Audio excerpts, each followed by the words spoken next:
VC. Long time no see. Um, yeah, it's been about 4 months or so since I last posted. Apologies, but life and all that. New Year's resolutions. Try and continue with this. Don't want to let it die. Made too many good friends already through the VC. Don't want to let them sort of pass me by. Um, so off work today. So nice glass of beer to celebrate. Cheers and happy New Year to you all. This is a Moore JJJ. It's an Imperial Pale Ale. It'll be a 9%. So something light to start the day off. Well, it's just come up to 1 o'clock here in the UK. Okay, so I've got a number of videos I need to get done. There's a vinyl tag, which I missed out on last year, which I don't intend missing out on this year, so I'm going to try and record that today. And there's a couple of contests that I would like to support while I'm at it. But I thought I'd start things off with a video just sort of showing some of the stuff that I got for Christmas this year. Didn't get as much music related stuff as I normally do. Music's just not been high list of priorities at the moment, so I didn't really request a lot. I pick it up as and when I want it at the moment. I've got a shed load of vinyl that I need to show everybody, but just run through what I've picked up for Christmas, and then we'll try some more vids as well. Okay, starting off with CDs. I don't buy a lot of CDs these days. I try and buy the vinyl if I can. I'll only tend to buy a CD if the vinyl copy doesn't come with a download card or a copy of the CD in itself, and it's something I really want to have electronically because I don't want to download anything. So CDs. What I have been doing is picking up these. So these are original album series, 5 CD box sets. Arista put them out, as well as a couple of other companies. And you get 5 albums from a particular artist, in this case Alan Parsons Project. And what I tend to do is pick up boxes by artists I don't have anything or a lot of stuff by. Now, Alan Parsons Project, out of the 3 I got this time, the only ones I actually had anything album-wise by. I have a copy of Alan Parsons' Greatest Hits, or the best of, I can't remember what it's called, Eve, and Tales of Mystery. So there's one duplicate here, Eve's on this, but it's also got Pyramid, Turn of a Friendly Card, Stereotomy, and Gaudi. So looking forward to giving that a spin. Alan Parsons is an amazing bloke. Obviously had an involvement with the Beatles and lots of other bands in that sort of late 60s, early 70s period. Great stuff.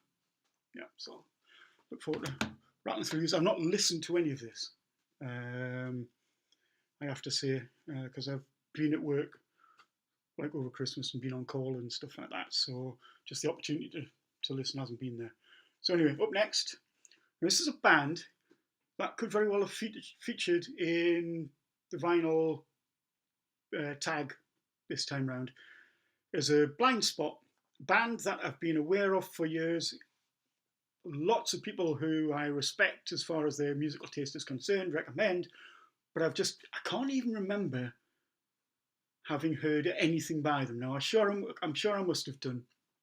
I have a good friend called Sid Smith, who, when we were younger, would play all sorts of weird and wonderful stuff for us when I used to go around to his house and drink vodka and orange juice. Or Theakson's beers. Theakson's beers, all peculiar. I seem to remember was a favourite over there. But anyway, on the music. Mahavishnu Orchestra.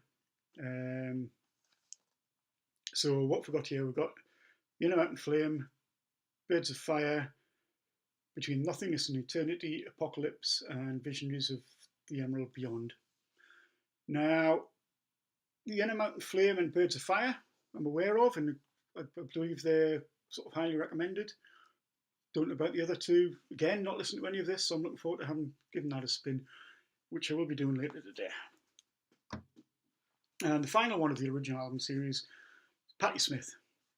I have no reason why I don't have any Patti Smith on album.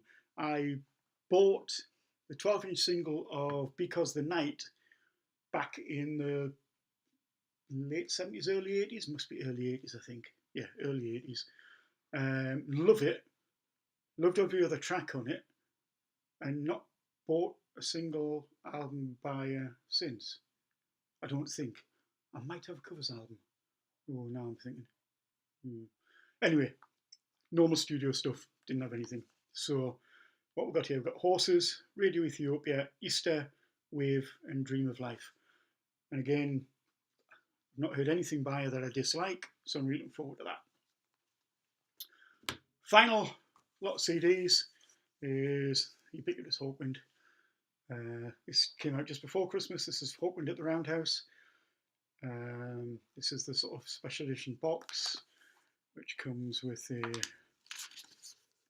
poster thing, which, poster for Hawkwind, which I've just folded up incorrectly there, so I have to do that again properly.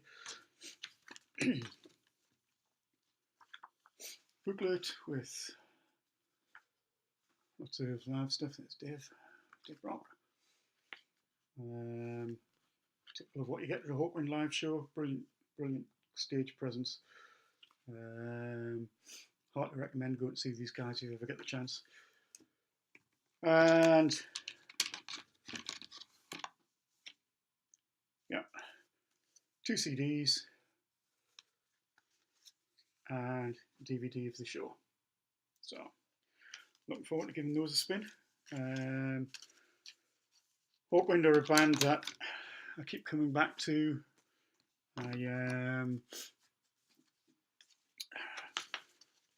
They're one of the first bands my brother and I ever got into, and just love them. So, the bit of music that I got was vinyl, and it's Neil Finn's new album, Out of the Silence.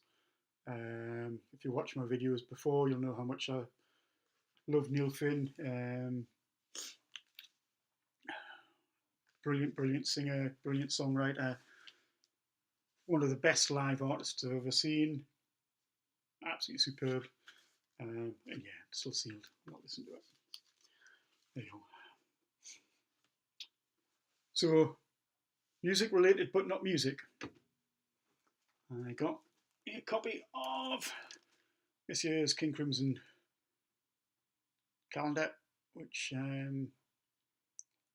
I like to have a music related calendar for work because it scares the locals a bit.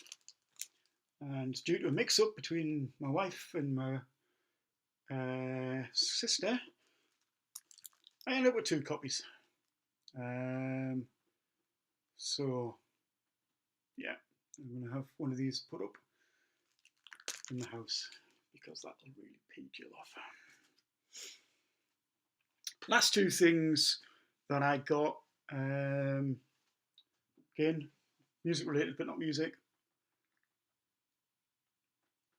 A couple of books. Metal Mickey did a brilliant video, maybe it's a couple of weeks ago now. I lose track. I haven't been keeping up with the VC just because I haven't had the time, and I would just get more and more pissed off if I wasn't being able to be involved. But I have started watching videos again, so I may have commented on your videos. Apologies if I haven't. Time is still a little bit tight, so you know I will get around to watching as many as I can. In all likelihood, I'm probably just going to have to start from scratch and just see anything that was recorded before today is gone. I am aware of a couple of contests out there. I'd like to get the stuff in for them, but you know. Anyway, yeah, I'm waffling again. I bet you've not missed this at all. Anyway, books. He did a great video on books. Now I'm going to do a response to that because I've got a lot of music books that I find fascinating. I love getting into the mindset of the people who were involved with these things. So I look forward to that. Anyway, first up, Final Boy Trigger. You'll recognise this chap, Jimmy Barnes. Was a working class boy. Jimmy Barnes was the lead vocalist in Cold Chisel. Been a solo artist for a while, as well as dipping in and out of Cold Chisel these years, past few years. Brilliant vocalist. Was once touted as being possibility as the next vocalist for Van Halen when David Lee Roth left. Not sure how that would have worked, but I love all his stuff. So I'm looking forward to giving that a read. That was off Jill. And also off Jill was the follow-up, Working Class Man. So a lot of Aussie rock to read through. But anyway, that was my Christmas haul this year. Had a great Christmas. It was a little bit bittersweet in that we normally have Jill's mum over for Christmas, but obviously with her passing this year, well, last year, there were stresses and strains associated with that, but generally great time. So there you go. Cheers. I hope everyone has a wonderfully music-packed 2018. I hope all your dreams come true, particularly those dirty ones. Thinking of you, Farley. Okay, cheers guys. I've got to do some planning for some more videos now. Okay, bye now.